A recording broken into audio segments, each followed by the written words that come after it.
Hello and welcome back to OT the podcast. We're here to talk about watches, time, and flying high in the sky. My name's Felix Scholz. And I'm Andy Green. Felix, how's it going, mate? It's going very well. It's going at around Mach 8.8, maybe even Mach 9. I'm breaking Mark 10. No way. Yep. Is it Mach or Mark? Mark. Okay, maybe it depends on your accent. There's no R. That's what trips you up there. Anyway, what has Mac got to do with today's episode? Are we talking to someone named Mark? Oh, mate, we should get some more guests named Mark on there. Have Mark Ritson? No. Mark Webber. Oh, yeah, Mark Webber would be. He'd be awesome. You're just shooting down all my guests. Mark Webber would be a great guest. 100%. I would love to have Mark Webber on. He is a Rolex ambassador, after all. Mark Mothersberg from Devo. He'd be great. Marky Mark. Mm-hmm. Oh, he's got a great watch collection. He has a massive watch collection. But I don't know if I could deal with the 4 a.m. wake-up call to, work out. Pray and then do some push-ups. Hey, none of those Marks are our guests today, Andy. In fact, we don't have a guest. Wow. So we have to just chat to each other this whole time. Do you know what? I had a horrifying... I was listening to like an ad in a podcast. And you know how like they're on a network and they'll promote other shows in the network? Yep. This was one of these two guys that have been doing a podcast for 15 years. 15 years, wow. And I'm like, fuck, what if that's me and Andy? Like, just stuck together with a podcast. We haven't thought about like the future of OT the podcast. Like, there's no real exit plan here. No exit. Is there? No. It just continues. It's my retirement plan. And part of that retirement plan is made possible thanks to IWC, who are sponsoring this episode. Thank you, IWC. Yeah, you can discover more about them on iwc.com or IRL at your nearest IWC boutique. It's a solid URL, IWC. Impressive. Yeah, it's a very good one. You know what else is solid and impressive? What's that? A little cinematic masterpiece we both saw separately recently. Top Gun Maverick. We flew into the danger zone. Mate, we pushed it to the limit. Well, this is a safe space. It's going to be a spoiler-free thoughts. So yeah, so we both saw it separately. You saw it with IWC, and I sort of came along there because they also had watches. They did that a bunch. When I saw it at the other cinema, they did not have displays of IWC watches out the front, which I thought was pretty remiss of them. And I think this is probably a good point to let people know that the Top Gun collection exists outside of the film. Yeah, not just movie props. Yeah, it's a relationship they've got with the fighter school, I think the Strike Fighter Tactics Instructor program that the Navy runs, which is colloquially known as Top Gun, as the real Top Gun. So yeah, it's a collection of their sort of more contemporary pilots' watches, and that's where you see a lot of the ceramic, the ceratanium, the blacked out cases, and all the more modern stuff. But before we talk about watches, because Andy, there is one spoiler: IWC watches featured in the film. Strongly feature in the film. What did you think of it? Of the film? Yeah, I loved it. It was pretty close to perfect, I think. That's strong. I very much enjoyed it as well. I saw it. I've been waiting maybe 2 years, obviously, along with everyone else, to see this, and it did not disappoint. I thought they did a really, really good job of paying homage to the original and recreating everything that made that movie great and adding some new stuff. The action sequences were fairly phenomenal. The only thing I do feel, I saw a side-by-side comparison of the topless sport scenes. Yeah, not as good. No. There's as the video I saw said, there need to be a lot more lingering close-ups. Tom Cruise got around that though. Tell you what. Yeah, might be a bit of a spoiler, but he holds his own in the. He gets his top off, and in the team bonding. Yeah, yeah, right. Miles Teller clearly was the MVP there. If the social media is anything to let us know, young rooster.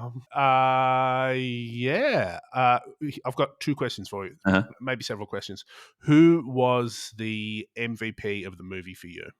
Well, I told you, Bob. One of the other Top Gun candidates. Yeah. Call sign Bob and Jennifer Connelly. I agree. I think Yeah. Jennifer Connelly was a great. And do you know, I worked out. I think I sent it to you. Maybe I worked out that she was a callback to the original film. Her character, because there was a reference in the first one of like you, you took an admiral's daughter for a joyride or something like that. Mhm. And Jennifer Connelly was the admiral's daughter. She was in the first one, right? No, Oh, no, she wasn't? no, Callie McGillis was Ah, the love interest in the first one. But her character, the character of Penny, was referenced, though she right, was right, never cast. But no, she was did really well. I personally liked the fact that when she came on, they played a little bit of David Bowie right. in a reference to Labyrinth. I assume that had to be deliberate. Yeah, a lot of references in there. Someone else who was apparently in it, but I didn't spot, was Manny from The Good Place. Huh, really? Yeah, he was like one of the pilots that had like a second of screen time, and you just don't recognize him because he doesn't look like a dopey Florida guy. Maybe because he had a crew car? Probably, who knows? You know. Manny, he's the monk, isn't he? Yeah, yeah, yeah. The Yeah. idiot from Florida. Mhm, mhm, okay. Who else? John Hamm, he was serious, John Hamm, he was good. Oh yeah, he playing a uptight admiral. He was great. I think he's been born for that role. Yeah, yeah. I really liked that. I thought the planes honestly were pretty great. Mm, Let's we've been chatting to some aviator types, and they all are vehemently enthusiastic about the film. If maybe it does not translate to the real world of military aviation. but hey, if that's what the public thinks of you, not bad. Mm. Not bad, right? If I've got this. You go. Sorry. No, I was just gonna say, if, the general pop thinks that, gen pop, I should say, thinks that, Miles Teller is an accurate representation of what a fighter pilot is and looks like and the physique and the moustache and all that, not bad. Lean into it, I say, guys. Yeah, but it must be a weird thing because Top Gun is, I assume, so influential that is what it's become. Like Mm, people will be joining the Air Force and the Navy, and becoming a fighter pilot because of the film. a little bit self-fulfilling. And then it informs the culture so much, and that must be wild for someone like Tom Cruise to have been part of that. Like he must be like a god. Or has it always been the culture? Who knows? Bit of both. A little from column A, a little from column B. Like, I doubt he invented aviators and, leather jackets and motorcycles for fighter pilots. No, but Kenny Loggins certainly gets high rotation at the old pilots bar these days. Yeah, that's true. Yeah, what watches were in the film? Several, many, many, many. Most of the pilots were wearing the sort of the new generation of pilots were wearing RWCs. I spotted. Sure. My favorite spot was call sign Phoenix, Mhm. played by Monica Barbaro. She was wearing. There was a great shot of her like getting into the plane, pulling the canopy down or whatever. She was wearing the SFTI, which is one made for the strike fighter tactics instructors, a Mm, time only. Someone else, I think Bob, was wearing the chrono version. mhm. Anything else you spotted? I saw there was an IWC stopwatch featured pretty heavily towards the end of the film when all the action was kicking Mm. off. Hondo's character. Yes. Yep. That was fairly unmissable. Well, was it 2 minutes 15 seconds? So yeah, had to get the stopwatch out for Uh, that. yeah, sure. Also, I think that that hasn't been released yet formally, has it? I'm not sure if this one was made for the film or if it's an actual stopwatch that's coming out. Did you just break Mm. embargo on something? I've seen some. I don't think it's an embargo situation. I've just seen some messages and Instagram posts float around. They're Hmm. there if you look, Andy. And I'm not sure what the official status of If that you know stopwatch is. where to look. Okay, so it's actually Yeah. because I just assumed it was sort of maybe more of a film prop, but that sounds pretty Maybe cool. maybe it was, and maybe there's I don't know if they did a special thing off it, or they had something Hmm. else around it. Who knows? We'll have There to wait you and go. see. Tell you what, IWC have pretty much owned the news lately. You saw that massive campaign they did with Tom Brady. How can you miss it? Yeah, that green IWC pilot, the Hmm. Woodland. Every time I go to WeTransfer to download a press kit, it's I know, there. I know, fantastic. It's great to see, and he's got a pretty sexy sell on that watch. With his voiceover and the little advertorial. He's good. Plus, I don't know if we ever talked about it, but it's certainly come up in our Discord. But Louis Hamilton protesting the jewelry ban a couple of weeks ago in the F1 with With the all the triple IWCs. triple wrist. I've seen double, but I've never seen a triple in in the news. And yeah, he goes on wearing 3 RWC watches and a bunch of chains. So Yeah, that's that a nice was. I discovery. mean, that must have been a real. I think that's probably props to IWC for getting on board with that as well. Mm. That's would have been a tricky sort of call from a corporate point of view, but I think that makes them look good. To be honest. Yeah, fantastic. Yeah, so like we said, IWC, thanks for taking us to the movies and Yeah, it's awesome. taking us to the limits of Great speed night. and G-force. Yeah, the Mark Uh, 10. You've been looking at something else that's it's not an IWC, but it's a watch we've both been intrigued by and never had the opportunity to yeah, actually look at in person. What is it? it's a weird thing due to sort of certainly Australia and COVID and all that sort of stuff. There are a few watches that have been now released for like 3 years or so that I haven't seen IRL, which is unusual. Mm. The Odysseus is a great example of Oh, that. never. Yeah, Does it exist? Who knows? it's Um, questionable. I was emailing with the lovely people at Hermes recently, and they're like, "Oh, is there anything else we can help you with?" And I'm like, "Actually, yes, You know what? There is yes, something. yes, there There is is. something. I would like to have a look at the Hermes H08." And that happened. So I got a package from Hermes, which is always lovely. And the Hermes H08 is it's been a few years old now, and there's several different versions and iterations and colors and all that. But I got the OG release, so sort of a squarey watch, Mm. big cushion cased, titanium. You It know, seems to be square. yeah, 39 mil, good size, great dial design, sort of sporty, contemporary, quite masculine. I think this.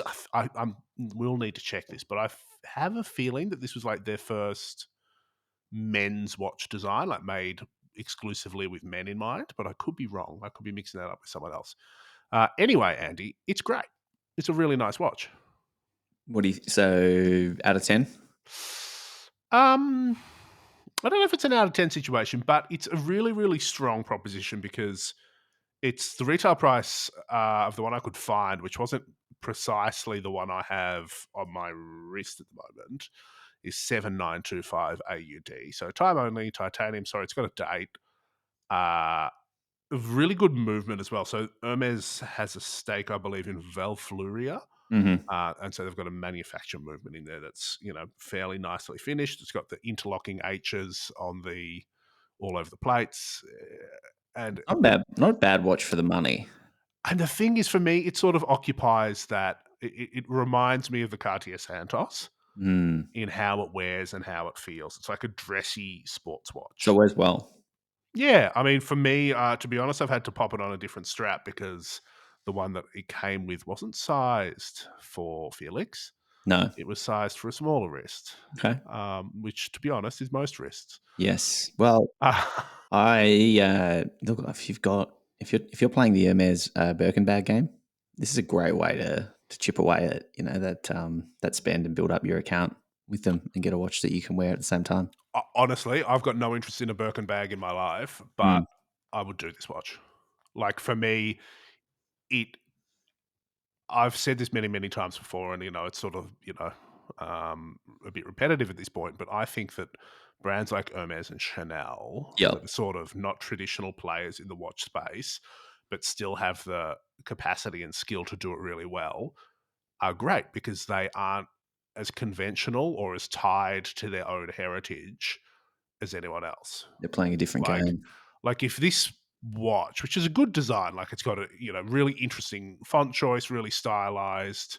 There's one of the details that I didn't notice until I got it was that the minute hand is skeletonized just so you can line it up perfectly with the inner minute track. Huh.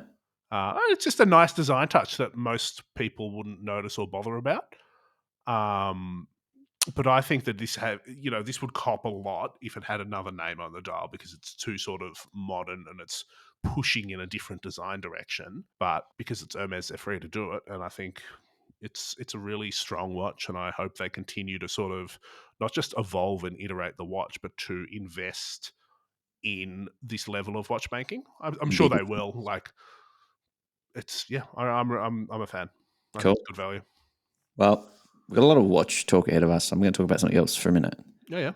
I've been watching the telly series, The Staircase. So it's got Colin Firth and Tony Collette, so the two main characters, a bunch of Mhm. really strong, um, strong kind of supporting actors. But it's basically an adaptation of the podcast slash the couple of documentaries that are out there. Are they all called The Staircase? Yeah, Or is they're it all the staircase. So what basically happened, Ross? This is are you across this? no, people have recommended it to me, but I haven't not aware of it. So basically, what happened? It was like 20 years ago now, but this guy went to jail for the murder of his wife. She fell down the stairs, allegedly fell down the stairs, but it turned out maybe he murdered her, beat her to death, left her at the bottom of the stairs. But at the start of his kind of like murder trial, somehow a documentary team from Paris got involved and started filming it. So they've got actual footage of him getting charged and the behind the scenes meetings with the lawyers and the family and all this sort of stuff that's gone on. But it is just about the most bizarre story that could be concocted, and it's like the facts in it are bizarre. There's obviously fan theories and whatnot Mm, that are crazy, but this is like his second wife to die falling down the stairs. So everyone, mm, I think that's why the documentary series got involved. It turned out he was bisexual and cheating on her with all these men, and so there was this other, there was a lot of motive, and he was sort of a failed author. And what I found really interesting about the TV series that's being acted and not sort of a documentary is some of the facts and the tidbits that they've brought out and the way they portray the characters to kind of give them backstory. Obviously, the wife, Toni Collette, plays the wife. She's not mm. in any of the documentaries because she's dead, unfortunately. But in this, they kind of build up and I think humanize her a bit through having an actual character. Sure. And one of the things is led me on a rabbit hole. I mean, go check out The Staircase, go listen to the podcast, all of it. Mhm. But was the company she worked for called Nortel? Sh You know, Nortel? like telco you Telco. It mean was a like Canadian telecom. modems or something, or It was a massive company in okay. Canada. At one point, it was nearly 100,000 people working for them. Their value on the Toronto Stock Exchange was one third of the total of all companies listed. Oh, Yeah, okay. so like massive, like enormous. So she worked there, and there was a bit of strain in the relationship because it was at a time when this company was imploding, and it ended up going bankrupt. Basically, got caught up in that the internet or .com boom. Yep, that first run. Yep. But then I started looking at this company and just reading about it, and it's just as crazy as The Staircase. It's riddled with fraud, executive fraud. They had this massive, like enormous campus that was Mm, sold for billions in the bankruptcy sale, like a campus that was sold for billions in Canada. So imagine the size. mm. But in like 6 years after the new tenants moved in, they found all these bugs, and so I assume I mean like cockroaches? no, like listening devices. Yep. And so it was taken over by the Department of National Defense. And they found, so people were like, well, did someone put these here to get the National Defense Department? Or were they there for Nortel? Nortel. And so then it comes up that uh, China had Sure. been really, really involved in sort of the takedown, and Nortel got hacked and all this stuff happened. They got hacked by China. Similar products were sort of released and that really undercut them. All this information Mm. got out, and they basically got destroyed by hacking. And so the fact that they sort of moved in and found listening devices and actual corporate espionage, you know, Cybercrime before it was cool. yeah, before it was cool, and the company is no You've longer just with us today. yeah, now we've all got Chinese-made IT devices. Yep. Hey, before we talk about our friends at Artem, you've just Mm. reminded me with this story of crazy legal shenanigans. I'm actually watching something, and I was reminded of you. Uh-huh. I'm watching The Good Wife, Oh yes. iconic series. Going back to watch it, I should say. And one of the characters, one of my favorites, Matt Zuckery, who you might know from Gilmore Girls, plays Kerry Argos. Do you remember who this is, Andy? I have to Google Matt Zuckery. He's he's the main character, Alicia's sort of like rival, like the other assistant. Oh yes. Yep. Um, Big Andy Green energy. Really? Yeah, Thank you. putting it out there. He's a bit forensic. He's a bit bit, Yeah. into numbers. I'm like, I can see some similarities here. Interesting. Yeah. Anyway, Artem Straps, Andy, they have been supporting us for a while Yeah. now. Oh, yeah. Last week we came up with a hypothetical strap. Mhm. And this week I think we should have a little chat about a strap of theirs that we haven't seen yet. The NATO, The the, NATO. the black NATO The black specifically. NATO that they just, announced. Yeah. Let me just pull up artemstraps.com and see how much it cost. Just a clean black NATO. What more do you need in your life? I think it's sort of the clinic of every man needs a blue suit and a brown belt. Well, let me tell you, Mm, you need a grey NATO. do you? You need a grey NATO. I think black. 63 USD for their plain black NATO. Yeah. It's It's their premium first. product. It's a premium price tag. It's not. Yeah, I mean, I'm not unhappy with that price, given that No. I've seen the other ones, and they're certainly solid bits of nylon and steel. Mm. It's their first monocolor one. I think it's great. I mean, does it come in different widths, or is it only 20 millimeters yet? 20 mil, 20 mil. 20 20 mil. mil. Black NATO. What more do you need? Apparently a grey. So if you're a host of the Grey NATO podcast, head on over to artem.straps on Instagram and hassle them in the comments and ask for a grey Mm. NATO. But I think Well, those guys have got their own strap supplier, don't they? well, they've got some more solid colors coming. If you see their latest Instagram post from 15 hours ago, I think Oh, they've had a lot of support for the black NATO. So I think they've come out saying we'll do some more more. solid colors coming. Now, Brace yourself. that's great. So artemstraps.com, artem.straps on Instagram. Love it. Check them out. Get around them. You thought we were done with RWC, Andy. No, let's keep going. Can't stop, won't stop. One of the watches that we did not see, sadly, at Mm. the showing the other day, Little too fresh. too fresh and oh so clean. Mm. The RWC Bronze Pilot's Chronograph 41, blue dial, blue case. Sorry, not blue case, blue dial, blue strap, bronze case. It's a great combination. Yeah, It's a lovely pairing. We see blue, the dark navy kind of blue paired with bronze quite often.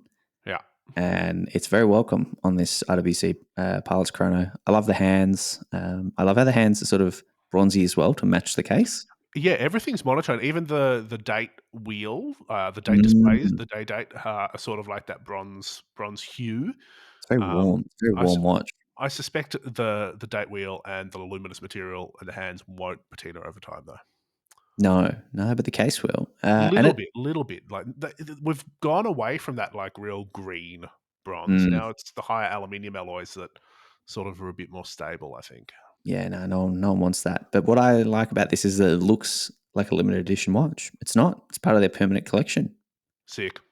Very It's sick. and this is a great example of I don't think you need to mess with a good formula. Mm, And you don't need to like go crazy. Like you can just go, hey, this bronze and this blue, they look great together. Why don't we just make a watch in those colors and people will love it? And I think that is let's true. go. Well, Yeah. get your pen out. The reference for this bad boy is IW3 88109. So have fun. Yes. Don't mistake it for 107 or Don't 110. confuse the people. All right. 110 So might not be released yet. the yeah, don't leak more RWC news. Did you see the news around Zenith, Phillips, and Carrie Vutilainen? I did. I was deeply invested in that news. What's that? Sorry. Why is that? Well, just because I was writing it up as it was happening for the old mates at Revolution, Hmm. and they did some videos, and there was lots of back and forth there. It's really interesting. It's a I was sort of wanted. I knew I wanted to talk to this about you, and I've held off chatting to you about your thoughts so we can save the content for the pod. Hmm. Top line, Zenith has found in their archives 10 actual historic observatory calibers that were award-winning calibers from 1950 to 1954. Zenith was really, really big in chronometry awards at that time.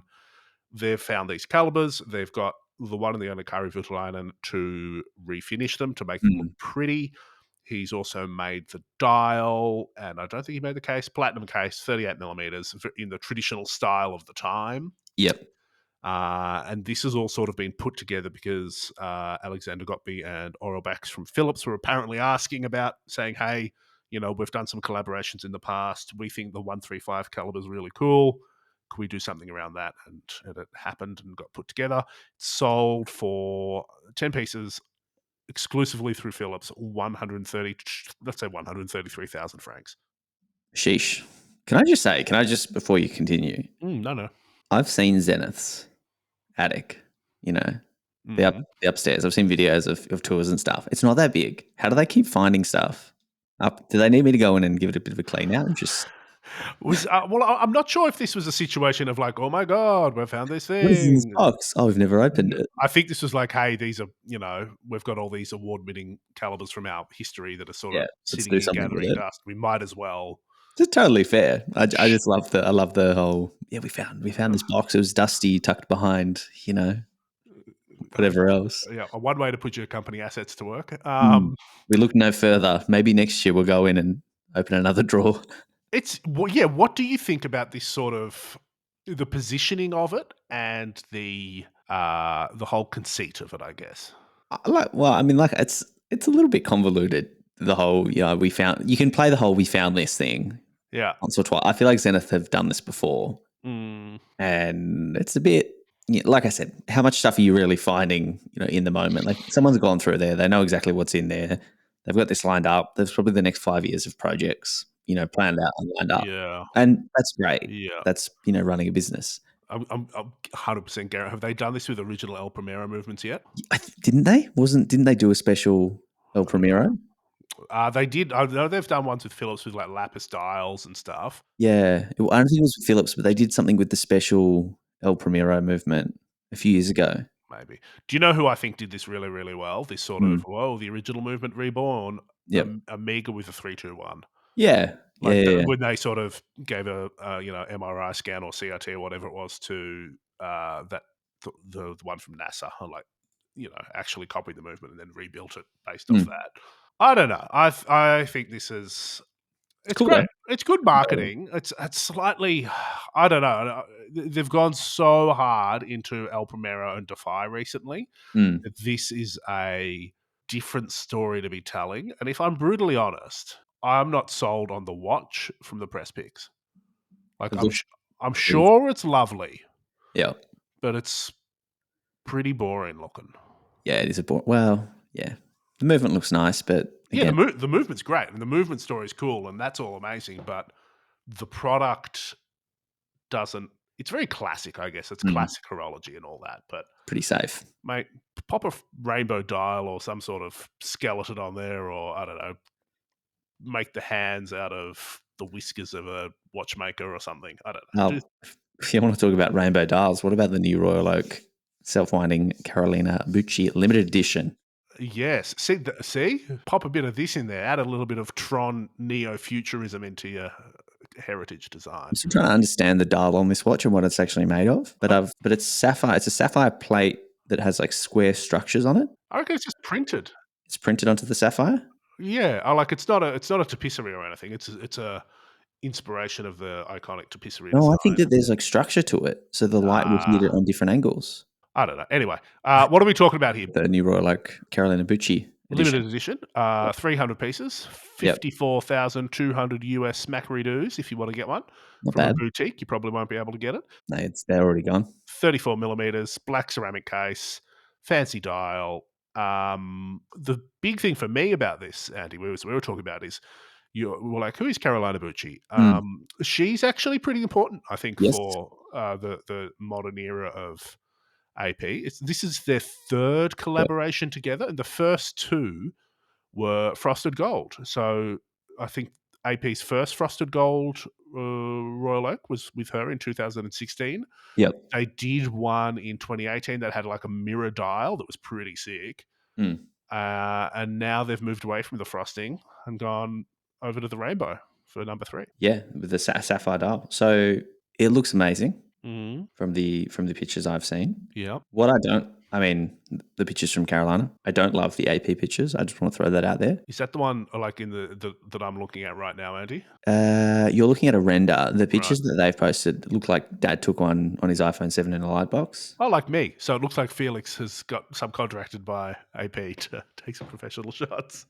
Yeah. So what I do like is that I don't think this is printed on the dial, Felix. I think this is like I've read structure, and so each dial is apparently going to be different Okay. and reflect light differently. And I say this because there's two side by side on Carolina's IG. Instagram. Yeah. They look different. They look different. The pattern looks different. Well, is that not just because of like that sort of because the inspiration is like an oil slick, like how that looks has that iridescent metallic sheen to it, like it changes color. I thought it was like that, like as if it's sort of an evolution of the last one that she did was a mirror, and this is like that sort of colored mirror sheen thing, like Mm. those anodized rainbow things. Yeah. But for it Um, to be different, I think there's a structure to it. But let's get Michael Friedman on, and he can tell us. no, well, hopefully, yeah. I mean, it's a confusing press release. Let's be honest. Moving from Italy back to Australia Mm.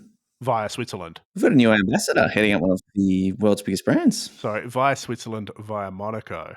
Uh huh. Tag Heuer, our friends at Tag Heuer. Who have they tapped, Andy? Jacob Elordi. He's a Australian actor, young fella. You might know him from Euphoria, if that's your thing. Otherwise, he's in a couple of Netflix films as well. But he's enormous. Yeah, Euphoria's hot sauce. I should Yeah. get across it. He's done it at 24. Yeah, I think it's more targeted at sub 25-year-olds. Yeah, if I'm going to be honest. yeah. I mean, they've got Ryan Reynolds, and this is the up and coming. Yeah. I So just he's just announced within the last couple of weeks. Yeah, at the Monaco Grand Prix. The main thing for me is there some sort of corporate strategy or research documents at Tag Heuer where they've determined that Australian ambassadors just perform really well? Like it's a perfect matrix of likable, approachable, and international appeal. Yeah, 100%. 100%. I mean, he's got like 20 million followers on Instagram. So if you don't have a massive brand deal with 20 million Instagram followers, then you're going to be pretty controversial. But he is a stunning and talented, Australian actor. Mm. It makes sense. It makes a lot of sense. And he's, he's been sporting the Dark Lord Monaco, the new special edition that We spoke about recently. we've spoken about and we are massive fans of. I think it's cool to see. He seems like a nice, down to earth guy, and I'm sure we'll have him on the podcast soon to talk about his new gig. I know nothing about him, to be honest. I feel I should, but I can't fault the rationale. And I think he's probably a good call. Yeah, Hopefully, I found it interesting. I sort of did a little bit of a Google about it. Everything he has done seems to have been just tied into Netflix, and yeah, this is like a new era, which I assume is not a revelation to lots of people, where people will just essentially work for Netflix or yeah, work yeah. for He's people I that think he work was just sort of tapped on the shoulder. I think he might have been in one film or something, and then he was just sort of got that shoulder tap. Yep, you're doing Netflix. Yep, you're doing it. Same as Chris Hemsworth, if we're honest. Just kind of came out of nowhere and then stepped straight into a blockbuster role. So, Well, I guess that's how it happens. hashtag blessed. Speaking of being blessed, I we've don't know what. talked, we've Yeah. talked about pilots. Mm. We should also talk about Navy SEALs because we've mentioned this page before on Instagram, Watches of Espionage. Great account. Literally, the handle is Watches of Espionage. Yeah. And this mysterious ex-CIA agent just posts some really interesting content.